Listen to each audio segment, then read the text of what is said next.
Let's start with our top story coming out of China, where the deadly coronavirus has killed 97 more people over the past 24 hours.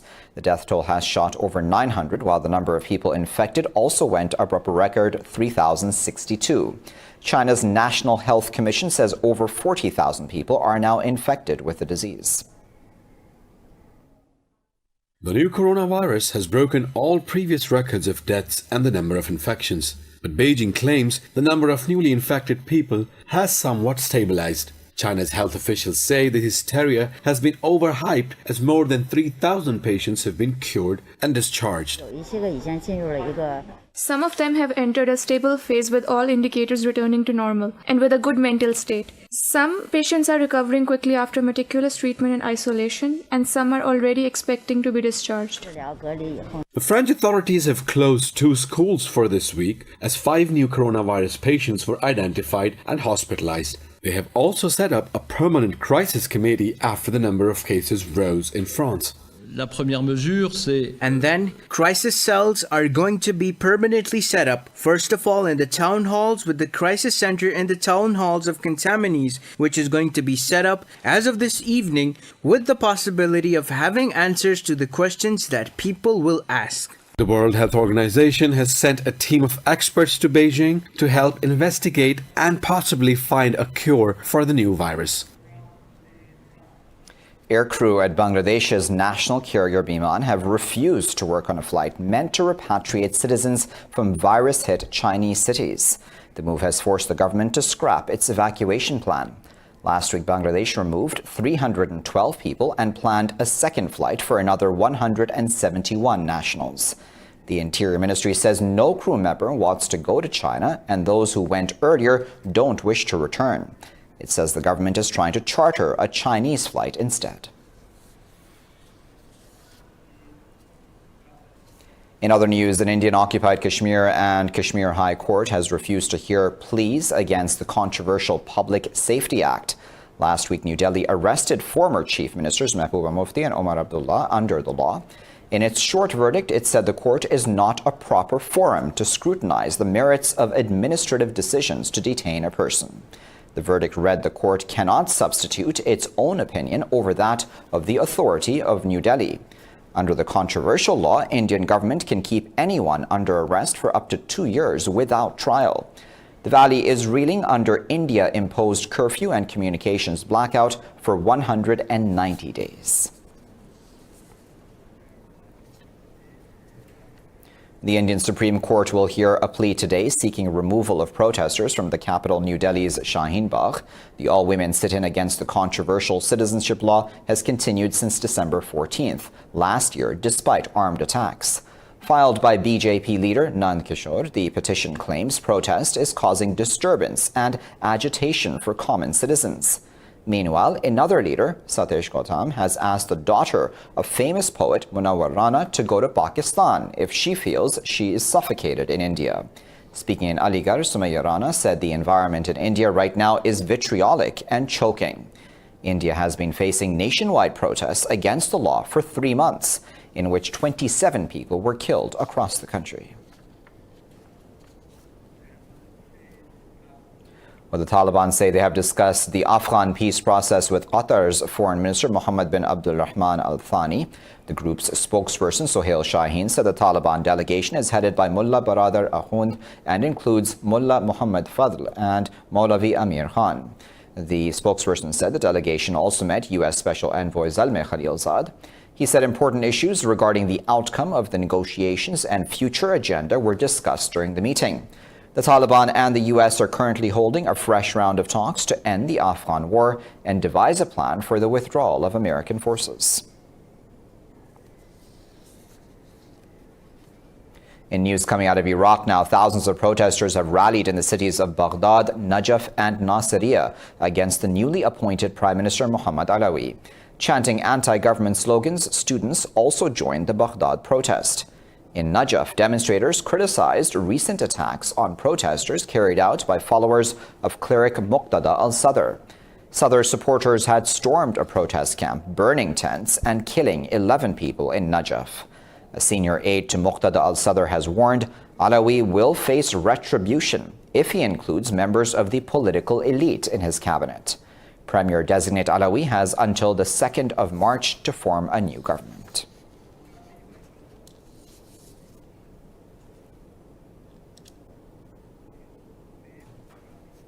Egypt's army, meanwhile, has killed 10 terrorists in northern Sinai province. In a statement, the armed forces claimed they prevented a militant assault on a security post in the province. The statement said an SUV used by the terrorists was destroyed. The army says an operation to find the remaining gunmen is underway. Egypt has been fighting an insurgency which has killed hundreds since the removal of President Mohamed Morsi in July 2013. The army says most attacks were claimed by a Sinai-based group loyal to ISIS. 7 armed separatists have been killed during an attempted arson attack on a polling station in southwestern Cameroon. The country's military says separatists attacked the town of Bangam during legislative and municipal elections. Other clashes broke out in Muyuka, a rebel stronghold in the northwest, I should say. Witnesses say there was also a shooting incident in the town of Buya in the southwest. Officials say voter turnout was low despite security arrangements and a heavy military presence. These are the first elections in 7 years after being postponed twice. On to Morocco now, where thousands have taken to the streets in Rabat to protest against Washington's Middle East peace plan, which is widely seen as pro-Israel. Demonstrators carried Palestinian flags on their march through the capital, chanting, "Long live Palestine." Protesters called for a boycott of American products and denounced Washington as an enemy of peace. Some in the crowd set fire to an Israeli flag and warned against any attempt by Morocco to normalize ties with Israel. Israel and Morocco opened liaison offices in each other's countries in the mid-1990s, but Rabat closed them in 2000 following an escalation in Palestine-Israel violence. The 33rd African Union Summit has opened in the Ethiopian capital Addis Ababa on Sunday. On the agenda are Sudan's listing as a state sponsor of terror and security in the Sahel region. The African Union comprises 55 states who hold such events on a yearly basis to improve cooperation across the continent. This year's summit was also attended by UN Secretary General Antonio Guterres, who called for a new anti-terrorism coalition in Africa. He also called for Sudan's removal from the list of state sponsors of terrorism. I want to say clearly and loudly here, it is time to expunge Sudan from the list of states supporting and funding terrorism and to drum up international support that will enable the country to overcome its challenges. The summit will also focus on the crisis in Libya. AU chairperson Moussa Faki declared the country's civil war is an African problem in need of an African solution. I want to welcome the decision of the High-Level Committee on Libya for the speedy launch of the Initiative for Peace and Reconciliation in Libya in harmony with the decisions of the Berlin Conference and in conformity with the principles of African solutions for African problems, far from the external interference which have a perilous agenda for Africa. African leaders also condemned US President Donald Trump's Middle East peace plan. Palestinian Prime Minister Mohammed Ishtaye, who also attended the event, said his countrymen will not accept a deal that doesn't give them any dignity. We learned from Prophet Jesus that it is not with bread ones live only. Palestinians are not looking for additional loaf of bread. Palestinians are looking for dignity, for freedom, for an independent Palestinian state. Thank you very much. The Union hopes to bring all violent conflicts on the continent to an end in line with Agenda 2063, which is the bloc's master plan to transform Africa into a future economic powerhouse. I'll be back after this break with plenty more news. Stay tuned.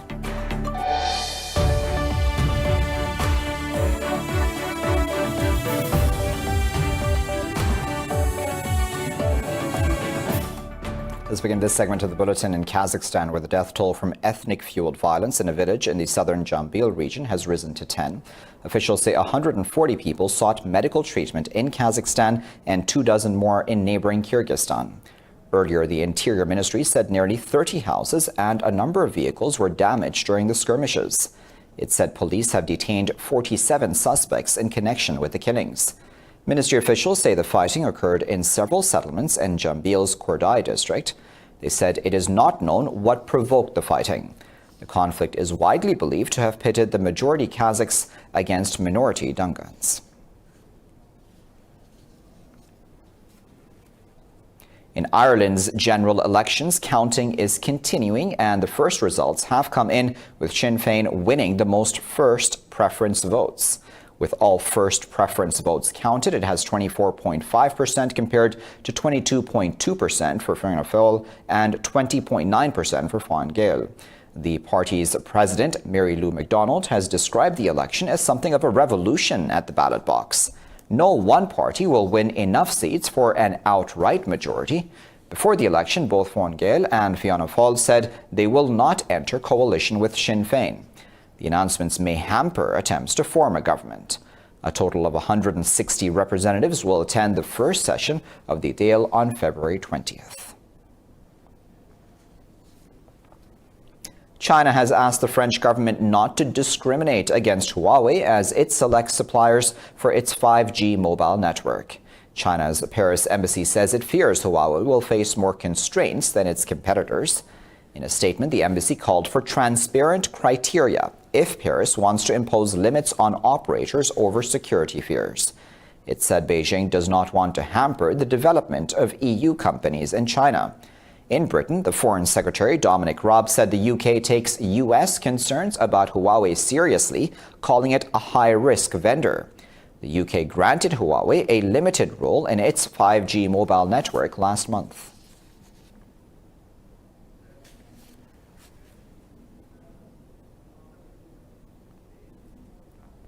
An armed suspect opened fire on 2 New York City police officers, injuring both of them in the Bronx in the U.S.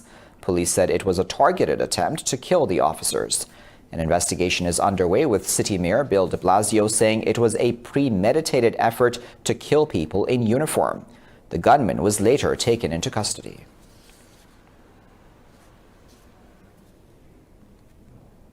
Iran's space program has suffered a setback with its Victory satellite failing to reach Earth orbit. In a tweet, the Iranian communication minister said the satellite launch had not gone as planned. He said the country will make improvements in future launches. The minister said it blasted off from the Imam Khomeini Space Center in Semnan province. Meanwhile, Tehran unveiled a new short-range missile called Rad 500 with a range of 200 kilometers.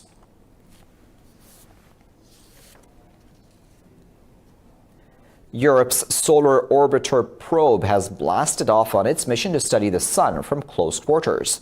The €1.3 billion mission is packed with cameras and sensors to reveal new insights into the workings of our star. Researchers hope the knowledge gathered by Solar Orbiter will improve models used to forecast the worst solar flare outbursts. Scientists say they want to better understand what drives the sun's dynamic behavior. Our star occasionally ejects billions of tons of matter that strikes the Earth's magnetic field and could disrupt activity on Earth. The worst of these solar flares can damage satellite electronics, interfere with radio communications, and even knock out power grids. At the 92nd Academy Awards in Los Angeles, South Korean film Parasite finally climbed Mount Oscar. The movie became the first foreign language film to win the Best Picture and Best International Feature Film. Hollywood's awards season comes to a close with a star-studded evening at last night's Oscars. Nominees and guests showed off their glitzy outfits, posing for photographers.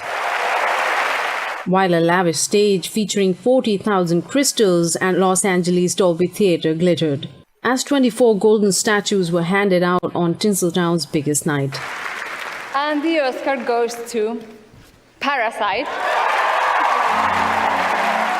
South Korean social satire, Parasite broke barriers, winning in 4 major categories, including Best Picture of the Year. Thank you. Great honor. The category has a new name now, from the Best Foreign Language to Best International Feature Film. I am so happy to be its first recipient under the new name. 의미가 깊고요. And the Oscar goes to Joaquin Phoenix, Joker. The 4 acting wins followed the script. Joaquin Phoenix took Best Actor for Joker, while Renee Zellweger won the Best Actress for her role in Judy. And the Oscar goes to Brad Pitt. Once upon a time.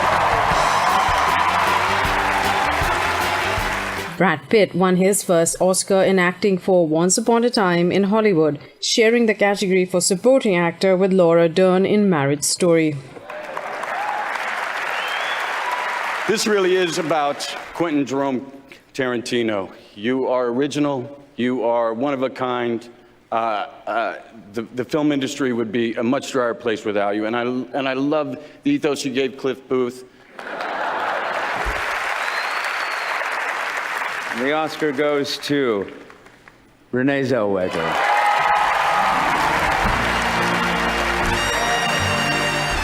8 of the 9 nominated Best Pictures have earned at least one award, with 1917 winning Oscar for visual effects. Once Upon a Time garnered 1 for production design, while Ford vs. Ferrari won the sound and editing prizes. The glamorous night contrasted with the grief over the recent deaths of Golden Age film legend Kirk Douglas and Oscar-winning basketball star Kobe Bryant.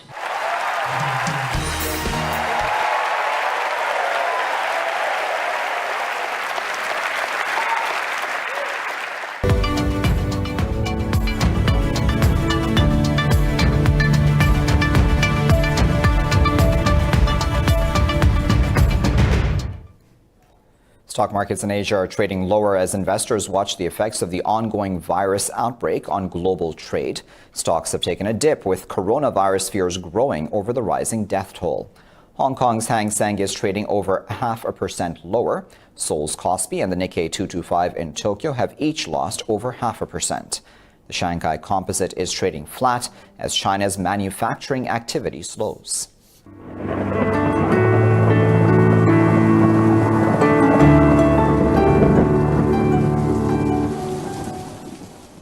Hundreds of flights and train services have been cancelled across northwest Europe by the arrival of Storm Ciara. Strong winds battered Britain and Ireland, where tens of thousands of homes were left without power. Swathes of northern France have been placed on orange alert, with people advised to avoid the coast. Britain remained vigilant, with the Met Office warning of strong winds, heavy rain and snow. The highest recorded wind speed was 150 kilometers per hour in the northwest Wales village of Aberdaron. The West Yorkshire towns of Hebden Bridge and Mithenroyd were worst hit, with streets inundated and cars submerged in floodwater.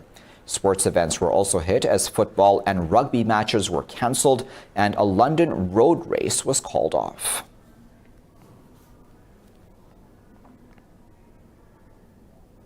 Time now to find out what the weather is like around the world.